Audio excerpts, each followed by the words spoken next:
Hola, ¿cómo están? Les damos la bienvenida a un nuevo capítulo de Influyentes acá en CNN Chile.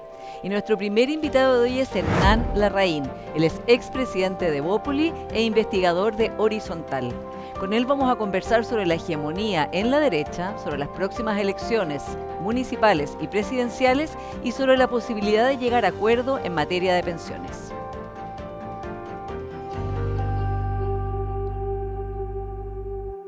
Hernán Larraín, bienvenido a Influyente. Muchas gracias por la invitación, Paula. Bueno, tenemos mucho tema que conversar. Vamos a partir por lo que está pasando en la derecha o en las derechas después de la inscripción de candidatura. Se dice que hay una lucha fratricida al interior, que Bópoli ha quedado muy dañado. ¿Cómo ves tú el escenario de la derecha, la lucha por la hegemonía de cara a la elección que viene ahora?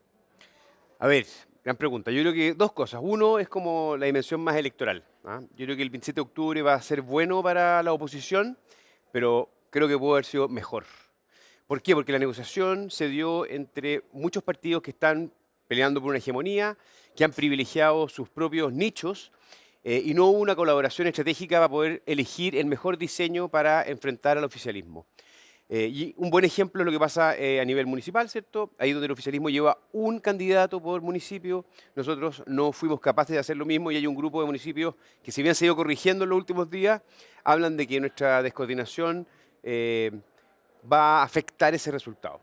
Ahora, ¿qué hay detrás de eso? Sí, Bueno, porque ¿quién es responsable de eso? Porque tuvieron el mismo tiempo que tuvo el oficialismo para ponerse de acuerdo o intentarlo. Y hubo momentos en que casi estuvieron a punto, pero finalmente no se logró lo que habían proyectado y deseado.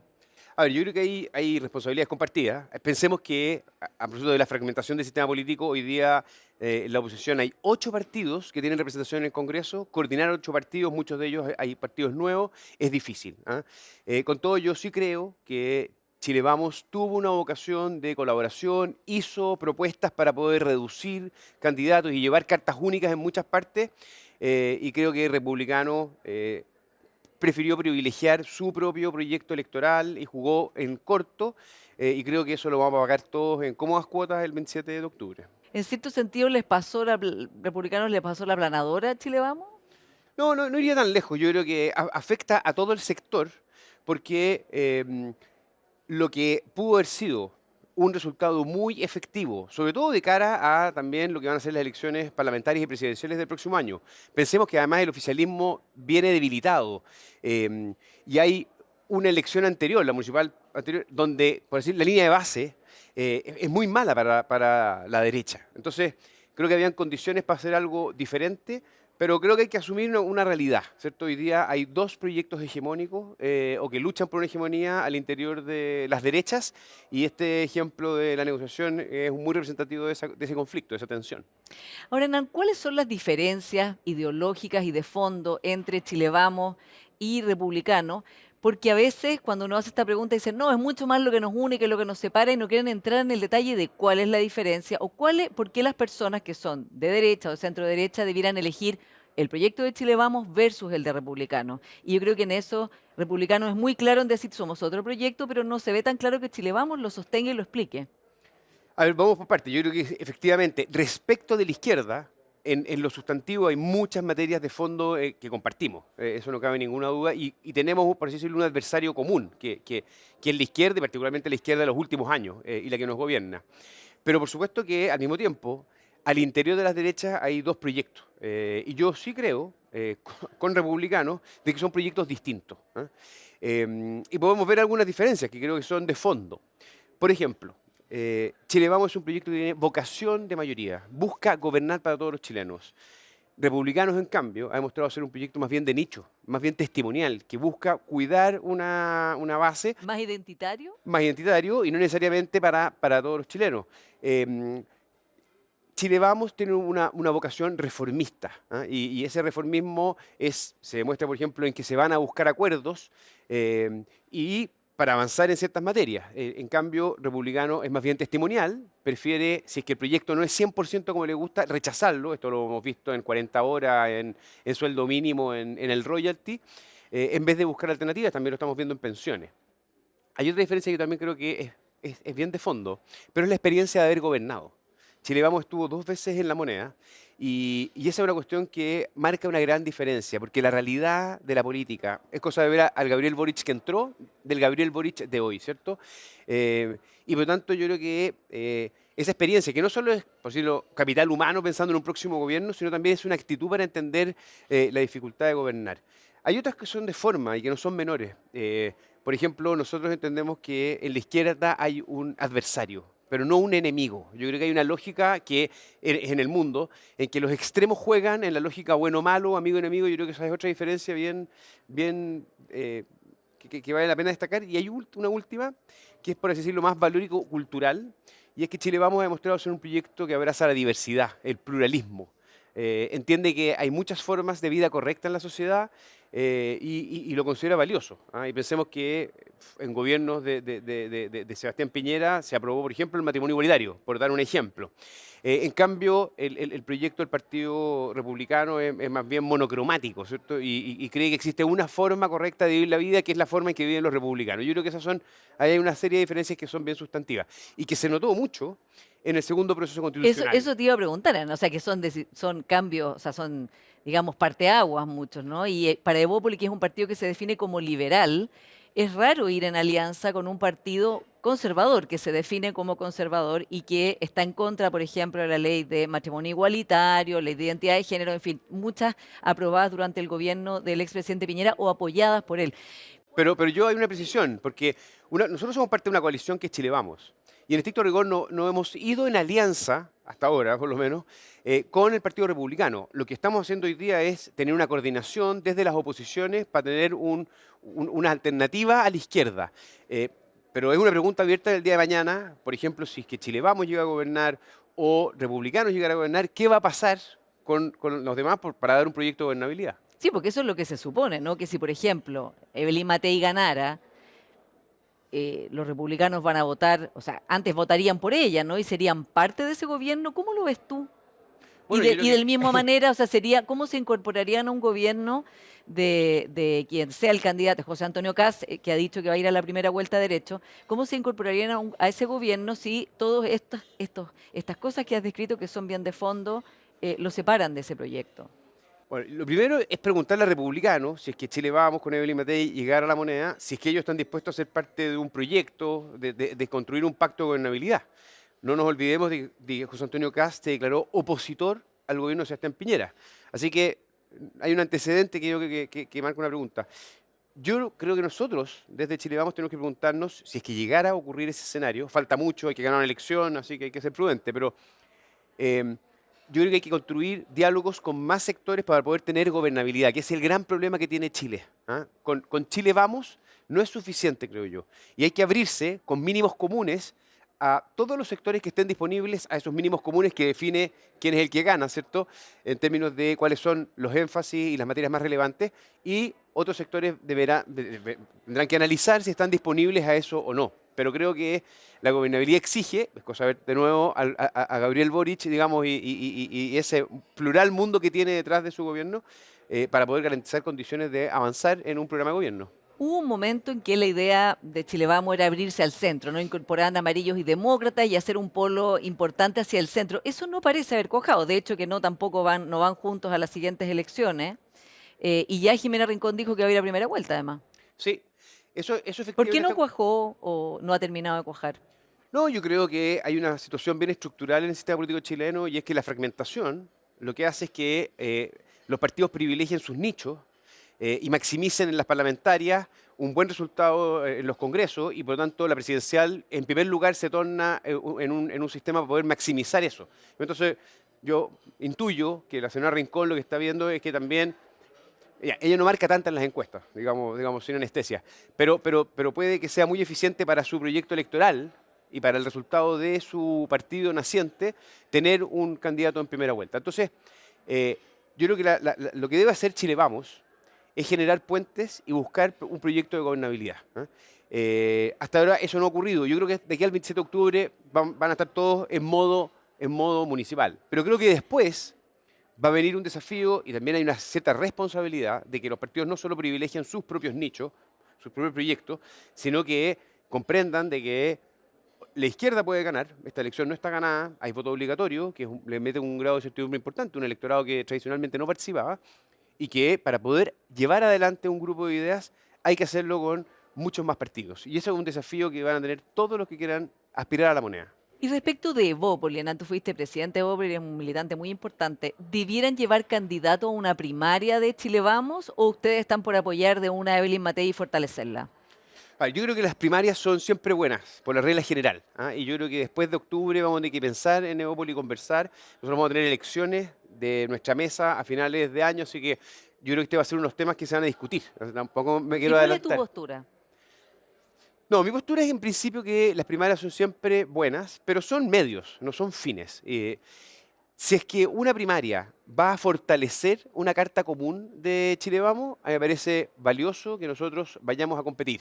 Ahora, yo soy realista. Hoy día en las encuestas no hay una carta que claramente se perfile desde de Evópoli, pero creo igual válido que nosotros podamos tener una carta en esa competencia. Pero te insisto, pensando no solamente en Evópoli, esa decisión vamos a tener que tenerla pensando en el colectivo, en la coalición, y si la coalición participar en la coalición es beneficioso, yo creo que Evópoli tiene que jugar, pero creo que hay que mirarlo en su momento con toda la información. Porque si uno piensa en el exalcalde Lavín, la primaria lo sepultó, por ejemplo, ¿no? Y eso que iba con todo el viento a favor, y bueno, no ganó la primaria, pues.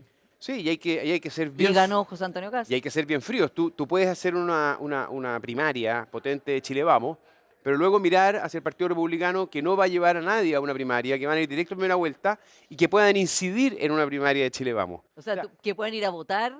Puedan cargar los dados a favor de un candidato que no necesariamente es el más competitivo.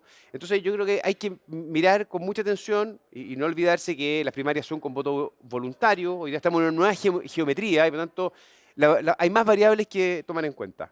Pero te digo, en principio yo soy favorable a las primarias, pero hay que mirarlo con todos los antecedentes.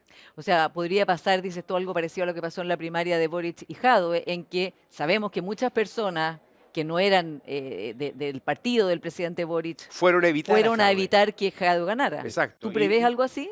Bueno, es una cosa que ha ocurrido, yo creo que no hay que descartarla. Y cuando hay proyectos, creo yo, como el de Republicano, que ha demostrado ser hegemónico, ¿cierto? Tiene una actitud de imponer sus términos a toda costa, creo que lo mostraron en el segundo proceso constitucional, ¿cierto? Que en vez de buscar un acuerdo, después de todo lo que aprendimos en el primer proceso, fue y impuso sus ideas, se llevó a un texto bastante identitario que terminó siendo rechazado. Y yo creo que cuando uno ve que hay un proyecto, por así decirlo, de reemplazo, algo así como lo que hizo el Frente Amplio en su momento con el socialismo democrático, bueno, las primarias y otras instancias hay que verlas con mucho cuidado y atención porque pueden haber ventajas que uno no sea bueno darles a ellos. Hernán, y para cerrar este tema, ¿fue un error de Bópoli apoyar ese texto constitucional, el segundo, cuando no estaban de acuerdo con los términos, pero salieron, al igual que los de amarillos y demócratas, a apoyar un texto que finalmente la gente tampoco lo consideró que los representaba?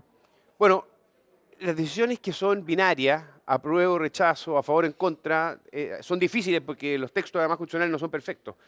Pero yo creo que habían cosas muy sustantivas, por de pronto cerrar el debate constitucional, si es que se aprobaba. El tema del sistema político. Había un avance muy sustantivo para que la política pudiera funcionar. Había otras cosas que no me gustaron. Por de pronto, que no hubiéramos sido capaces de construir un acuerdo más amplio y más transversal. Pero en fin, la ciudadanía, tengo la impresión, fue más sabia en ambos procesos.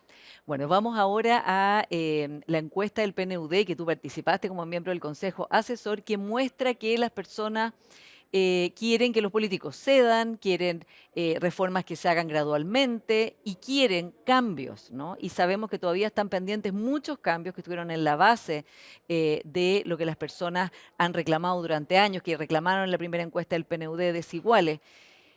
¿Qué crees tú que se debe hacer hoy con esa información que da esta encuesta tan importante, de manera de realmente poder avanzar y no seguir aumentando el resentimiento y el rencor de la gente frente al inmovilismo que perciben en la clase política? Sí, yo creo que este es un informe que la política debería estudiar y leer y conversar. Creo que trae muy buenas cosas después de muchos años sin informe, ¿te acuerdas? Hay una dimensión del informe que tú lo describes, es preocupante, ¿cierto? La ciudadanía está muy pesimista, no ve un futuro, no hay esperanza en nuestro país, cosa que hubo por mucho tiempo. Y eso es bien decepcionante. La ciudadanía respecto de la élite es muy crítica, de todas sus élites. Ven a los políticos peleando exclusivamente por cuotas de poder y no pensando en ellos. Pero también hay otra cosa que es bien power y bien heavy, que es que las élites ven a la ciudadanía como personas, como un grupo individualista, Claro, las ven que negativamente. les gusta pedir y no dar nada a cambio. Entonces, yo creo que hay una tensión bien profunda. Pero hay variables que son muy valiosas. Hay demanda por cambios. Hay demanda por cambios profundos. No es por simplemente. Hay también un agotamiento después de 5 años en que se intentaron distintos proyectos y todos fracasaron. Y los chilenos dicen que estamos peor que hace 5 años. También lo dicen en este informe. Quieren cambios, pero quieren graduales. Valoran el crecimiento económico, valoran la democracia, valoran la representación, El valoran voto. exactamente, y valoran los partidos políticos y principalmente a líderes que estén dispuestos a ceder en convicciones personales con tal de llegar a buenos acuerdos, buenas reformas para la ciudadanía. Yo creo que hay 5 claves para la política, para volver a enganchar, para volver a conectar, no con sueños, digamos, ilusorios ni grandes proyectos.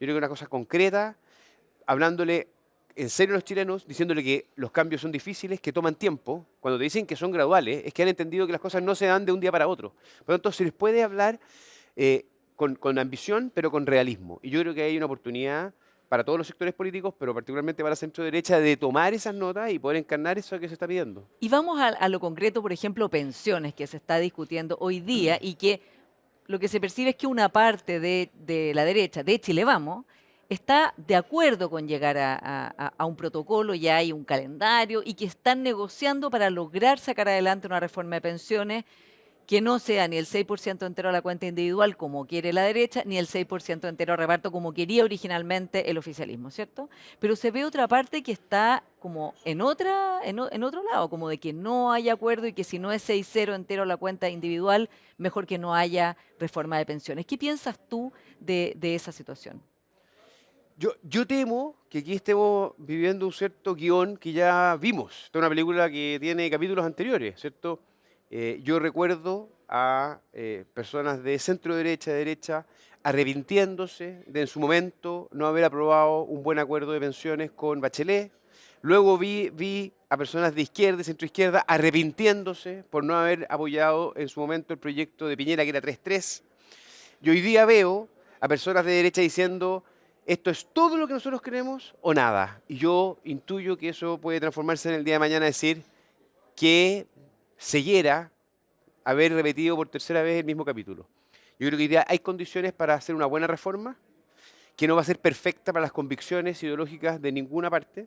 Hoy día es, entre comillas, sexy hablarle a tu barra brava y decirle o todo lo que yo quiero o nada, pero eso no es la forma en que avanzan los países. Las reformas implican que ambos sectores tienen que ceder algo. Si hay pedagogía a la ciudadanía puede entenderlo, pero claro, hay un temor electoral, ¿cierto? Yo creo y espero que después de que salgamos de octubre se pueda iniciar una conversación y creo que el liderazgo que han tenido en Chile Vamos, senadores como Luciano Cruzcoque, el senador Coloma, el senador Galilea, que lograron este protocolo de tramitación, que ha recibido críticas por la derecha y críticas por el Frente Amplio y el PC. Bueno, si los extremos están diciendo que esto no es bueno, yo creo que son buenas señales, paradojalmente. Ahora, Hernán, ¿cómo puede esto llegar a ver la luz? Porque, como tú dices, ya está recibiendo fuego de todos lados este protocolo de acuerdo del ministro Marcel con el senador Coloma y con todos los que has nombrado y con muchos más que están trabajando también en esto, que ya esto se va a terminar votando en enero del próximo año para despegarlo de la elección, pero que ya hay sectores del Frente Amplio, como dices tú, que están diciendo, no, esto no, esto es demasiado, se ha cedido demasiado, ¿no? Pero también en la derecha que dicen no, porque este préstamo, en el fondo, de 2 puntos, que está en el proyecto actual, que luego se le va a devolver a la gente cuando jubile, ¿no? Como un bono de reconocimiento, por decirlo, que va a permitir subir las pensiones hoy día a especialmente mujeres del cuarto y quinto quintil, que tienen una tasa de reemplazo muy baja, ya está recibiendo ataques porque lo consideran que eso ya es como una estatización del sistema, que es un tipo de reparto disfrazado. ¿Qué piensas tú de eso en particular? Pues yo le diría a la derecha, porque de la izquierda se tendrá que preocupar otro, de que si este proyecto avanza en la ruta, en términos de contenido que está avanzando, lo que va a hacer es legitimar institucionalmente, con la firma del presidente Boric, un sistema de capitalización individual, donde de los 16 puntos, el grueso, lo sustantivo, va a ser a ahorro individual, se va a legitimar la libertad de elección, y por lo tanto las bases del sistema van a poder proyectarse y va a ser el presidente Boric el que paradojalmente, que quería eliminar este sistema, va a ser el que lo haga evolucionar. Yo creo que es muy importante que la centroderecha vea que hay oportunidades además de hacer ajustes importantes, el tema de las mujeres. Hay muchas materias, dicho sea de paso, que técnicamente hay bastante acuerdo, pero se topa en este 6%, se topa en la palabra solidaridad, y yo espero que haya inteligencia en la centro derecha y carácter para defender principios y una buena negociación. Creo que esto se va a jugar mucho en una dimensión comunicacional, porque creo que en lo sustantivo, los principios que están avanzando resguardan las convicciones de la centro derecha en esta materia. Y además, Hernán, pasa el hecho que, bueno, eso lo han comentado mucho, ¿no? Después del estallido social, muchas personas de derecha, de centro derecha, hablaban de lo importante que era repensar el sistema en el sentido que hubiera más derechos sociales, ¿no? El tema de los derechos sociales se discutió durante todos los procesos constitucionales. Mejorar estas pensiones, mejorar las pensiones de quienes hoy están recibiendo malas pensiones, sería parte de eso, pero hay también un discurso de decir, no, todo tiene que ser a la cuenta individual, eso es lo que la gente quiere. ¿Cómo se rebate comunicacionalmente eso cuando mismas personas de la derecha han devaluado esta idea de la solidaridad o de ayudar un poco entre todos a un sistema que sea sostenible en el tiempo? Bueno, lo dramático es que estamos en un momento político que tiene un antecedente. Hay una parte importante de la derecha que en el gobierno anterior sufrimos una izquierda que fue brutal, una izquierda que rechazó todo, una izquierda que en su momento llevó incluso a la caída, buscó la caída del presidente democráticamente electo, y que le negó la sal y el agua, ¿ah? Y que hoy día no solo tiene diferencias en el proyecto, también tiene la convicción de que a este gobierno no hay que darle nada y que hay que ser extremadamente duro, en parte porque se han endurecido las posiciones, se ha polarizado el debate y porque además electoralmente a ciertos nichos eso le rinde. Por lo tanto, ojalá fuera una cuestión de persuasión, una cuestión de comunicación. También hay una emoción que hace muy difícil persuadir de que este acuerdo puede ser un buen acuerdo de pensiones, una buena reforma para la ciudadanía, una cuestión políticamente también atractiva para la centro derecha, que si llega a gobernar va a tener este capítulo cerrado y no va a tener que volver a hacerse cargo en circunstancias en el Congreso que desconocemos hoy. Y por lo tanto, a pesar de la racionalidad que hay, creo yo, nos enfrentamos a una dimensión más emocional y de nichos que hacen difícil que esto avance, al menos respecto de esa parte de la derecha. Ahora, también la gente en la encuesta decía que estaba agotada del revanchismo, ¿no? Y lo percibía claramente esto de que, de que los políticos, más allá de la idea en sí, votaban en contra o a favor dependiendo de quién lo había propuesto, ¿no? Entonces hay que alguien tendrá que ponerle fin al ciclo de revanchismo también, ¿no? Bueno, sí, y tiene eso racionalidad de nuevo, pero hay grupos que electoralmente le hablan a sectores más duros que tienen un beneficio electoral al decir todo lo que proponga la izquierda es malo y yo no voy a buscar ningún acuerdo porque eso es una forma de cobardía, es un entreguismo, los acuerdos son en sí mismos malos y por lo tanto, y les rinde electoralmente, por supuesto, y tienen medios de comunicación que los aplauden y tienen entonces, hay un ecosistema que vive en esa lógica, pero que es muy cortoplacista y que además, paradojalmente, ya hemos aprendido, eh, y lo vemos en el presidente Boric, ¿cierto? Cuando son oposición, son los más duros, cuando son gobiernos, piden colaboración y acuerdo, y luego, yo espero, porque también si es que llega a gobernar la centroderecha o la derecha, le va a tocar decir, busquemos acuerdos, dialoguemos, y yo quiero ver cómo se va a aportar esa posición que hoy día le gusta tanto el diálogo. Bueno, y eso es lo que han dicho varios personeros del Frente Amplio, como el alcalde Bodanovich, el mismo presidente Boric, de que esa lección la aprendieron, pero se verá justamente cuando les toque ser oposición de nuevo. Se nos acaba el tiempo, pero ¿por qué es importante, Hernán, a tu juicio, lo has escrito, lo has dicho, hacer una reforma al sistema político ahora, en que además se nos está acabando el espacio de tiempo? Esto hay que hacerlo antes de la próxima elección presidencial y parlamentaria, por lo tanto quedan meses para que se puedan poner de acuerdo en algo básico que disminuya la cantidad de partidos, la dispersión y fragmentación que hay hoy día en nuestro sistema político. Pues yo creo que la evidencia, y a propósito del informe del PNUD, que también trae más datos sobre esto. Es clarísimo, la ciudadanía ve que la política se trata de una pelea entre una gran cantidad de partidos. El Congreso lamentablemente se ha transformado en un circo, no en un espacio de liberación. La relación entre el Ejecutivo y el Congreso es de bloqueo y el Congreso quiere que nada le resulta al gobierno. Yo creo que eso es una realidad, todos tienen conciencia, pero hay una dificultad, ¿cierto? Y a pesar de que hay un acuerdo técnico muy valioso, que es el de los expertos del segundo proceso, o sea, ni siquiera esta cuestión tiene que ver tanto con qué es lo que hay que hacer, sino con que cada sector tiene que enfrentar a partidos pequeños que no están disponibles a poner sus votos porque eso significa probablemente poner su cabeza en la guillotina. Esta es la verdad sin anestesia.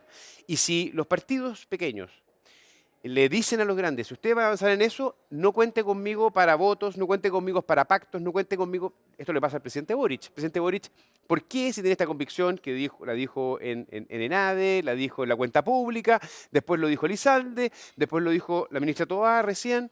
Se están todos de acuerdo, ¿por qué no mandan un proyecto de ley? El proyecto de ley está escrito, todos sabemos lo que los contenidos del proyecto de ley. Se dijo que había que esperar que se inscribieran las listas, bueno, las listas están inscritas hace semanas. Ahora da la impresión de que hay que esperar al 27 de octubre y siempre hay una buena razón para postergar. Yo creo que aquí los partidos grandes y Evópoli, que fue un partido mediano chico, bueno, que tenemos la convicción de que la gobernabilidad es fundamental para que Chile avance, tenemos que ponernos rojos, tenemos que asumir que esto va a tener un pequeño costo, pero que hay que hacerlo, y entendido no como una reforma que lo va a resolver todo, sino como el inicio de una serie de reformas para que institucionalmente Chile vuelva a tener un sistema político pro acuerdos, pro colaboración, y que evitemos lo que está pasando en muchas partes del mundo. En la Larraín, muchas gracias por esta conversación. Muchas gracias por la invitación, Paula.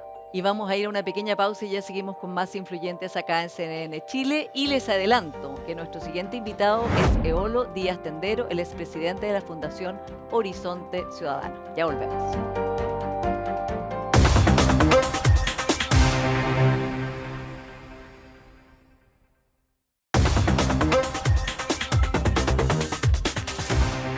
Muy bienvenido a esta conversación en Influyentes. Muchas gracias, Paula, por esta oportunidad de una muy buena conversación. Bueno, esta semana ha sido muy noticiosa porque la expresidenta Bachelet dijo no soy candidata y se leyó como que había cerrado la puerta. Así es, Justamente además esta misma semana o estos mismos días se conoció su muy buena posición en las encuestas, en que su capacidad de influir en la votación que viene es muy alta Ujú.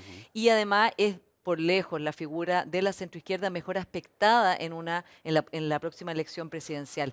Sí. ¿Qué llevó a tomar esta decisión de cerrar la cortina y decir que no va a ser candidata? Yo creo que primero hay que decir que nunca la abrió, ¿no? Entonces sucedió un fenómeno muy extraño durante varias semanas, en donde yo diría que hubo un punto de quiebre con la CEP, donde aparece muy bien, digamos, y se empezó a generar una bola de nieve que ella nunca abrió, ¿no? Entonces yo creo que lo que sucedió en la última comunicación es que ella fue lo suficientemente tajante en donde le creyeron de lo que venía diciendo, digamos, un mes antes y lo había repetido muchas veces. Ella no es ni quiere ser candidata, ¿no? Ahora, yo creo que hay una oportunidad que es difícil de gestionar, ¿no? Porque todos sabemos que las adhesiones en políticas tienen que ver con liderazgo, que tienen que ver con ideas, y esa es la combinación que hoy día la presidenta empuja, digamos, ¿no? Pero no lo empuja para ser candidata a la presidencia de la República, sino que lo empuja para la unidad del sector. Claro, que es lo Entonces, que ella ha ahí, dicho. Eso es, ¿no? Y entonces el desafío nuestro, de Horizonte Ciudadano, de los organismos de pensamiento que estamos detrás de eso, es decir, mira, lo que estamos haciendo es hacer avanzar ideas con un liderazgo potente, pero lo que quiere es hacer que florezcan otros liderazgos y vamos a ganar, digamos, elecciones en esa perspectiva, digamos, ¿no? Para que no haya ambigüedades. Ella dijo, no soy candidata, pero no dijo, no seré candidata. ¿Ella no va a ser candidata?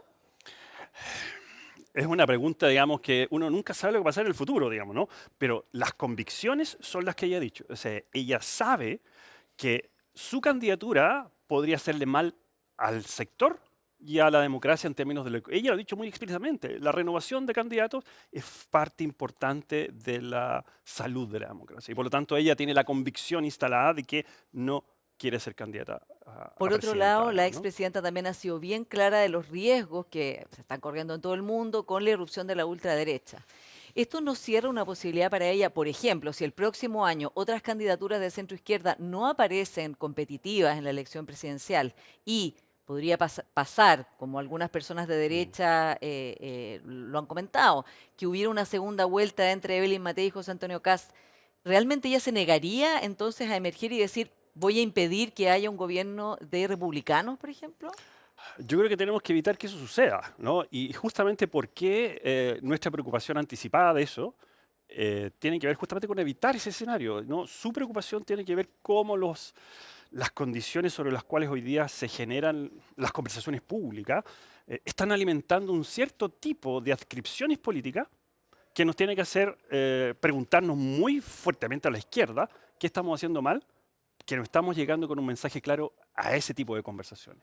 Entonces, lo que estamos haciendo hoy día desde la coordinación de centros, desde Horizonte Ciudadano, es justamente meternos a saber qué está pasando en esas conversaciones, ¿no? Y por lo tanto, saber cuáles son los valores que están en esa conversación y transformarlos en propuestas que tengan sentido desde los valores que hemos defendido siempre como izquierda, Ya. ¿no?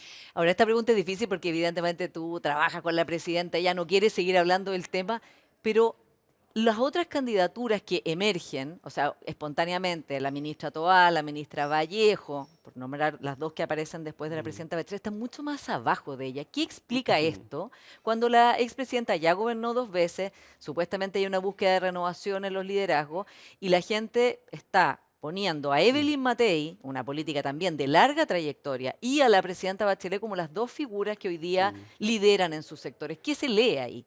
Yo creo que tiene que ver con lo que representa la figura de la presidenta, que es un poco esta, no sé si es añoranza, porque el informe del Perú nos dice que no hay tanto de quiero volver a lo que era, sino más bien de esa forma de hacer los cambios en la sociedad, que es una forma que tiene que ver con acuerdos, que tiene que ver con progresividad, pero que son reformas profundas, ¿no? Y creo que los gobiernos de la presidenta representan eso. Lo representan en un doble sentido. Los gobiernos de la presidenta hicieron cambios estructurales fuertes, los hicieron en acuerdo en el Parlamento, discutiendo democráticamente, con mayorías, pero también fueron muy, voy a ponerlo así, directo a la vida de las personas. La vivencia que tienen los estudiantes hoy día de la gratuidad y de la vida universitaria a propósito de eso no es, no es una política pública solo en la técnica, es una política pública que hizo carne en la ciudadanía, Ahora, la ¿no? oposición es muy crítica especialmente del segundo gobierno de la presidenta Bachelet, dice que ese es el origen de la decadencia económica, que es el problema, los SLEP en la educación pública que no funcionaron, Mm. y que el cambio al sistema político nos tiene en esta fragmentación. O sea, la culpa prácticamente de todos los males que estamos viendo hoy día. Sí, yo creo que eso es un clásico de un cierto juego político que está un poco envejeciendo mal. Yo creo que eso le sirve mucho a ciertos sectores muy de nicho, pero aquellos sectores que quieren llegar a mayorías, ese discurso hoy día ya no es parte de la subjetividad que está pidiendo la sociedad. O sea, hoy día, vuelvo a citar, digamos, el informe del PNUD, digamos, la gente quiere acuerdos, quiere liderazgos que generen esos acuerdos, pero que generen cambios. No son acuerdos allá arriba en la elite, digamos, ¿no? Sino que son acuerdos para generar cambios concretos. Entonces, claro, instalar ese debate creo que tiene más bien que ver con esa coyuntura más electoral y de buscar un cierto nicho, ¿no? Y por lo tanto, más bien lo que hay que hacer es evaluar las políticas públicas desde sus efectos concretos. Y eso, como te digo, en todos esos efectos, tú no puedes decir, digamos, que hoy día lo que tengamos que hacer es volver al binominal, digamos, ¿no? O sea, tal vez podamos hacer mejoras a ciertas reformas y lleguemos a consensos con esas mejoras, pero no podemos volver al pasado, ¿no? O sea, el binominal nos hizo mal a este país, digamos, ¿no? Eolo, ¿cómo ves tú a la nueva generación liderada por el presidente Boric, especialmente en su relación con la expresidenta, porque la criticaron mucho en su Mm, momento? sí. Tal como dijo el exministro Jackson, ella ha sido muy generosa con el Frente Amplio en particular y con el presidente Boric, y él lo ha reconocido así, ¿no? Eh, ¿Tú ves que esta generación nueva que está en política ha entendido el tipo de liderazgo político de la presidenta Bachelet en el sentido de la gradualidad, en Mm. el sentido de los acuerdos, en el estilo además de ir congregando mayorías en torno a sí?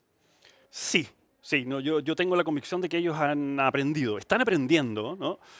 Yo creo que la primera sensación que uno vio en esta generación que se instaló en la política muy disruptivamente, además, digamos, es que habían ganas de hacer cambios, de cambios rápidos, digamos, ¿no?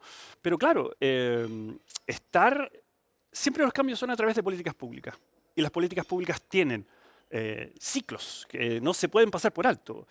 Los cambios en las sociedades democráticas se hacen a través del Parlamento, a través de la ejecución de políticas públicas. Y por lo tanto se tienen ritmos que yo creo que esta generación está aprendiendo a conocer el detalle.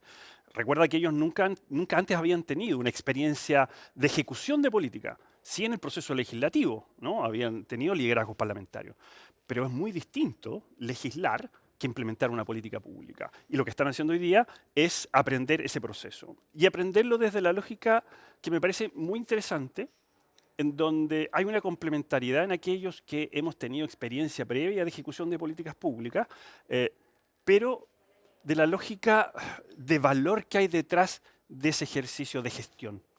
No perderse en el hecho de que, por muy complejo que sea el proceso de la política pública, tenemos que llegar a un momento donde tenemos que cambiar ciertas relaciones sociales concretas y ayudar a personas concretas. Y eso, creo que esa combinación es muy potente, ¿no? Porque yo creo que en algún momento lo que le pasó a la concertación era que nos quedábamos, que yo me siento parte, digamos, de esos 30 años, nos quedábamos muy al interior del proceso de política pública y no veíamos los resultados finales. Y yo creo que eso es lo que opone hoy día esta nueva generación. ¿Ah? Y esta unión entre el Frente Amplio, Socialismo Democrático y el Partido Comunista, entre Apruebo Dignidad y Socialismo Democrático, que fue una coalición, dos coaliciones que, bueno, que en los hechos, digamos, se tuvieron que juntar, digamos, para que el presidente Boric tuviera una gobernabilidad, pero no había la afinidad ideológica, ¿no? No había, o había varias diferencias. ¿Sientes que en este gobierno después de este gobierno hay una proyección hacia futuro siguiendo juntos, sí o sí? Sí, lo afirmo así categórico también. ¿Ah? ¿Sabes por qué? Porque me recuerda mucho la experiencia de lo que fue la concertación en sus inicios. Si tú te acuerdas, ahí habían muchos partidos de miradas muy distintas, ¿no? Que fueron capaces de ponerse de acuerdo en elementos claves y críticos para la sociedad, ¿no?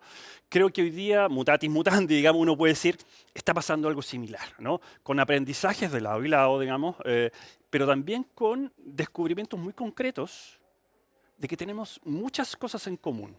Ejemplo, cuando nosotros en los centros de estudio nos dimos a la labor de armar un programa municipal, en ese proceso nos dimos cuenta que teníamos muchas miradas muy comunes que tenían que ver con cómo aterrizamos políticas públicas concretas en el municipio. Y tuvimos muchos más acuerdos que diferencias. Ahora, ¿crees que para ese proceso ha sido clave el acercamiento que ha tenido el presidente Boric, bueno, con la presidenta Bachelet, desde luego, y con el presidente Lagos, ¿no? Que al principio, digamos, al principio de la carrera política del presidente Boric fue muy crítico, en particular con el expresidente Lagos, pero a lo largo de su mandato, incluso antes, con el apoyo que le dio el presidente Lagos, empezó a haber una, digamos, una cercanía muy fuerte, tanto con el bacheletismo como con el laguismo. Bueno, yo creo que eso es un proceso de recodificación de la izquierda en general. ¿Ah? En el mundo en general se está haciendo ese proceso. En Francia vimos, digamos, lo que está pasando ahí con las extremas izquierdas digamos, y el PS tradicional francés. Yo creo que en Chile está pasando un poco eso también. Y que tiene que ver con los grandes cambios que estamos sufriendo como sociedad. Eso significa que esos mismos principios que inspiraron a la izquierda tradicional tienen que ser puestos al día con nuevos códigos de acción, ¿no? Y creo que recoger toda esa tradición es parte de la sabiduría de un proceso que tiene que llegar a buen puerto, ¿no? Uno no puede decir, digamos, que la izquierda comenzó con el Frente Amplio. Eso yo creo que nunca lo pensaron, ¿no? O tal vez algunos, ¿verdad? Tal vez algunos debo decir que sí. Pero hay que recoger una tradición histórica, ¿no? Y fíjate que mucho de eso tiene que ver con el reconocimiento de un cierto liderazgo histórico que, por ponerlo de algún modo, el allendismo, de lo que significó construir cambios en democracia como primera señal de una izquierda distinta a nivel mundial y que yo creo que esa generación recoge y lo recoge bien e interpreta también a los sectores tradicionales de la izquierda. Yo creo que ahí hay un elemento que es la reconciliación de los cambios con la democracia, que estaba en ese proyecto, digamos, de la mirada de Allende, de lo que fue la Unidad Popular. No me refiero específicamente a lo que sucedió, sino la mirada de lo que había el socialismo democrático, que hoy día da una oportunidad nueva. No es repetir aquello, pero sí es tomar esos dos principios, que es democracia y cambio, en vista de los valores que han representado la izquierda. Ahora, la presidenta Bachelet ha dicho muchas veces que ella está por la unidad del sector, entre la DC y el PC, digamos, los ha convocado. Ustedes también están trabajando con los centros de pensamiento desde la DC al PC. Pero ¿es realmente eso posible? O hace sentido, es coherente, cuando por ejemplo hay diferencias tan fundamentales como lo que está pasando en Venezuela. Voy a citar solo ese ejemplo porque hay muchos otros que tú conoces bien, en el cual Lautaro Carmona está defendiendo la dictadura de Maduro. O Mm, sea, ¿cómo se puede ahí comulgar proyectos, ya no solo desde la DC al PC, sino sí, que mismo al socialismo democrático y también a personas del Frente Amplio y al presidente Boric, los complican enormemente porque sí, están sí. contradiciendo la visión de la democracia, ni más ni menos? O sea, eso me parece a mí inexplicable, debo decirlo. Yo parto de esa misma convicción. Lo que pasa es que ahí uno tiene dos estrategias posibles, digamos, ¿no? Decir, ¿saben qué? No podemos, que yo creo que no construye, o decir, ¿saben qué? Trabajemos para que esto no sea así y convenzámonos unos a otros de qué es lo que está pasando, ¿no? En este caso, convencer al Partido Comunista de que no apoye la Absolutamente. O dictadura de sea, Maduro. hay tanta convicción detrás de lo que está sucediendo que es de verdad insostenible esa postura. Y creo que acompañar ese proceso de reflexión de distintas generaciones y distintos liderazgos al interior del Partido Comunista me parece que es labor que tenemos que acompañar. ¿Hay Entonces, división dentro del Partido Comunista sobre la materia o no? yo creo que hay debates. Yo no sé si división, digamos, pero hay debates y hay discusión, ¿no? Porque es muy evidente lo que está pasando en Venezuela y es muy evidente que a nadie le hace sentido esa defensa, ¿no? Entonces, creo que ahí hay una función que además como centros de estudio tenemos mucho donde aportar. Porque es en el debate sobre marcos valóricos, sobre cómo reconciliamos esas prácticas o cómo no podemos reconciliar esas prácticas con la democracia, ¿no? Entonces yo creo que los centros de estudio podemos cooperar desde esa mirada. Ahora, Creo que hay Cuba es otra el... lógica, la política dura, Exactamente. digamos, ¿no? Para cerrar ese tema, pero Cuba es otro tema que ni siquiera se toca ahora, pero que es Sí. una contradicción flagrante también, ¿no? Y creo que hay que hacer lo mismo. Creo que han ido cambiando posiciones, creo que el mismo Partido Socialista ha cambiado posiciones al respecto, y eso tiene que ver con este diálogo que se da en torno a cooperación concreta. Yo creo mucho en eso, creo mucho en no estar encerrado en las dinámicas de la política formal e ir a la política de las cosas y de los contenidos. Creo que ahí se resuelven mucho mejor los problemas. La presidenta Bachelet dice no soy candidata, pero está muy preocupada de que haya un liderazgo del sector, ¿no es cierto? Que pueda que pueda tener un buen desempeño en la Mm. próxima elección presidencial. ¿Es Carolina Toá, por ejemplo, una fiel heredera del bacheletismo? No sé si puede haber herencia de aquello, pero me parece que Carolina cumple con todo el requisito para ser una muy buena lideresa, digamos, en términos de lo que representa ese legado, ¿no? Creo que ella tiene mucha experiencia de gestión, tiene experiencia que no es solamente a nivel del Estado central, sino que también ha hecho territorio muy concreto en los municipios. Eh, y creo que además está hoy día a cargo un tema que es muy complejo, lo que significa que tiene que tomar muchos desafíos para salir adelante con eso.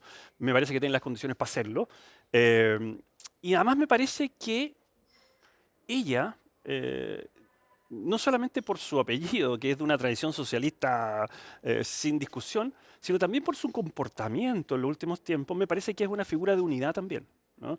Y en ese sentido creo que tiene posibilidad de ser una buena lideresa de este proceso, digamos, ¿no? Ahora, siempre que uno piensa en herederas del liderazgo de Bachelet, uno piensa en mujeres, ¿no? Pero hay hombres que puedan ser herederos de ese legado o que podrían ser considerados liderazgos que ella podría decir, bueno, yo estoy representada aquí, ¿no? Lo que la gente está viendo en mí Sí, estará acá.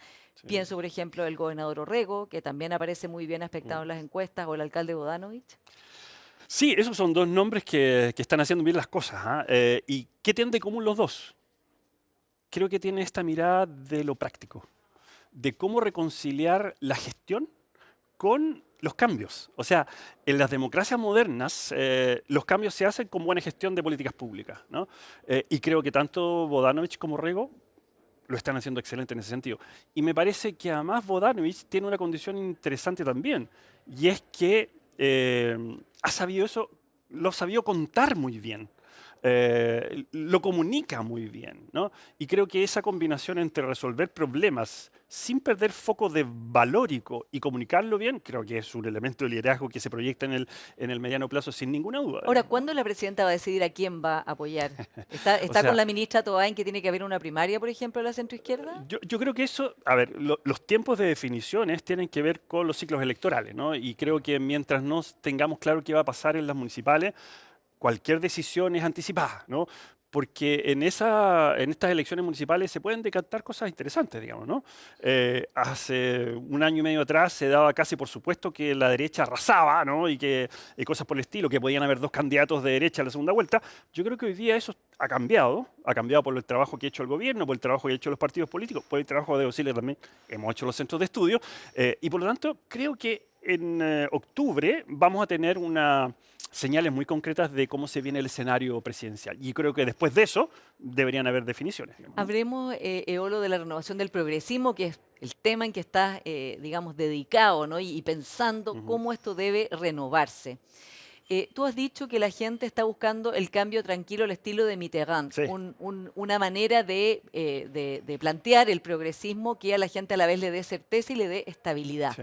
¿Qué cambios crees tú que tiene que hacer el socialismo democrático, que encarna, Ujú. digamos, como la esencia del pensamiento, podríamos decir, de Mitterrand y otros sectores Sí. como el Frente Amplio, de cara a proponerle a la ciudadanía un proyecto concreto y claro y mejor, y no solo decir, no queremos que gobierne la ultraderecha? Mm. Mira, yo creo que ahí hay que volver a las tradiciones clásicas de la izquierda, que era volver a mirar los actores.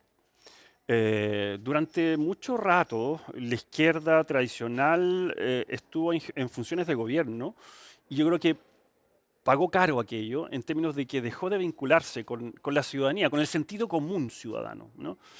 Y creo que la receta, por lo tanto, está en volver a eso, ¿no?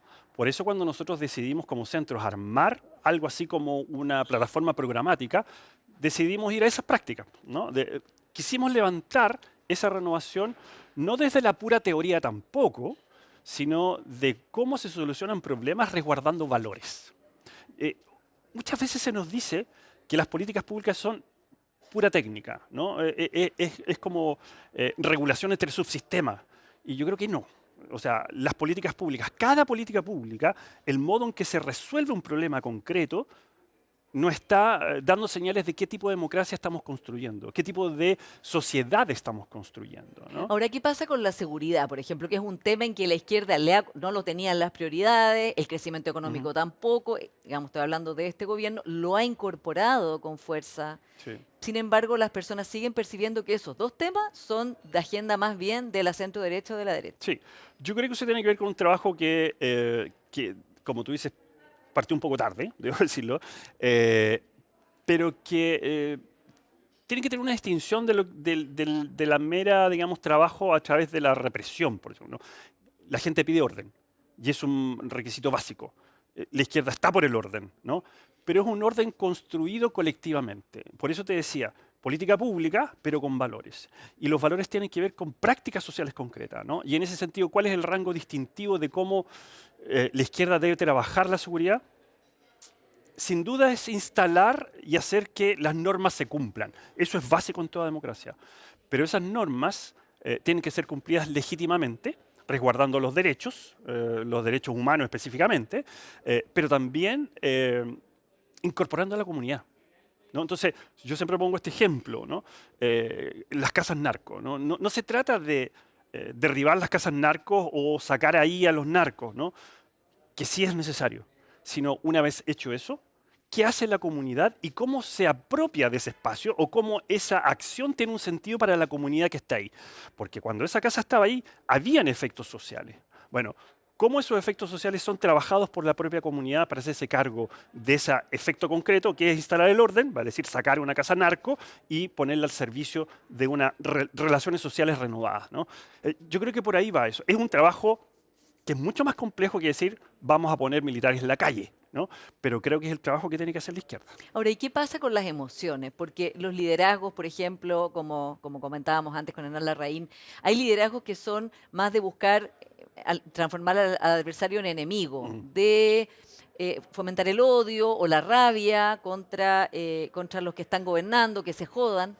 Pero ¿cuál debiera ser la respuesta desde el progresismo frente a ese ataque Sí. que también apele a emociones, ¿no? Apele a emociones que vayan más allá del miedo. Sí, mira, ahí hay dos elementos, a lo menos, digamos. Uno que es que hay temas en la sociedad que decantan en temas que son de Estado, que no son de un sector o de otro. y me parece que el tema seguridad es uno de esos, ¿no? Creo que si seguimos haciendo esta misma lógica de las controversias, de quién es más duro, de quién es menos duro, va a perder el país y va a perder la clase política, además, porque la ciudadanía requiere soluciones, ¿no? Entonces yo creo que ese es un primer elemento. El otro elemento es que hay que buscar esos acuerdos. Hay que buscar esos acuerdos apelando a esos requerimientos de la subjetividad, que es esto, de la emocionalidad. Y en ese sentido, hay que instalar esto como una crisis, digamos, creo yo, ¿no? O sea, lo que está pasando cuando nosotros vemos esto como una política pública más, estamos como formalizando un proceso que hoy día requiere mucho más compromiso, ¿no? Y creo que eso en la clase política cuesta, ¿no? Cuesta porque están en el juego de las disputas políticas, ¿no? Entonces, ¿dónde están las emocionalidades? Creo que tienen que ver justamente con esas relaciones sociales que hay que cambiar. Y la emoción principal en seguridad es justamente que la ciudadanía pueda salir a la calle tranquila, ¿no? O sea, lo que ha pasado últimamente es que incluso la vida nocturna hoy día está terminando muy temprano. Bueno, esas afectaciones, sobre ese tipo de afectaciones hay que tomar políticas públicas. Pongo un caso de nuevo, muy concreto, en México, ¿no? En un municipio específico del Distrito Federal. Hicieron un recorrido seguro, ¿no? Entonces, por donde circulaba la mayor cantidad de personas de ese municipio para transportarse al trabajo y a la vuelta, sobre todo, habilitaron esas vías con más luminaria, con apoyo, digamos, de vigilancia, pero vigilancia comunitaria, y resolvieron ese miedo desde la confianza con el trabajo territorial, ¿no? Entonces tú decías, mira, finalmente estás resolviendo el tema con la comunidad, pero lo estás resolviendo desde las sensaciones súper concretas. O sea, yo ahora salgo de mi casa y me subo al transporte público de modo tranquilo. ¿Te das cuenta? Se nos acabó el tiempo, pero una última pregunta. La presidenta Bachelet, dices tú, quiere que surjan nuevos liderazgos, hemos hablado de algunos. ¿Podrá traspasarle su adhesión? Porque eso no ha pasado en los últimos procesos electorales, en que ella haya podido decir, esta es mi candidatura y traspasar esos votos. Y eso es un riesgo también que me imagino que ella habrá considerado. Sí, yo creo que ese no es un proceso mágico de traspaso ni que se hace por una indicación. Yo creo que ese es un proceso. Y en ese proceso estamos los centros de estudio, digamos, ¿no? Por eso ella, el mandato de esta coordinación tiene que ver con el trabajo programático, digamos. Y por lo tanto tiene que ser colectivo. Y en ese colectivo van a haber liderazgos que van a tomarlo y van a tomar la posta, digamos, de ese liderazgo. Sin Pero duda. seguirá jugando un papel fundamental ella, ¿no? Absolutamente, sí. Muchas gracias, Euro Díaz, A por ti, esta Paula. conversación. Gracias a ti. Y a ustedes, como siempre, muchas gracias por su sintonía y nos encontramos aquí desde el Hotel Hyatt Centric la próxima semana.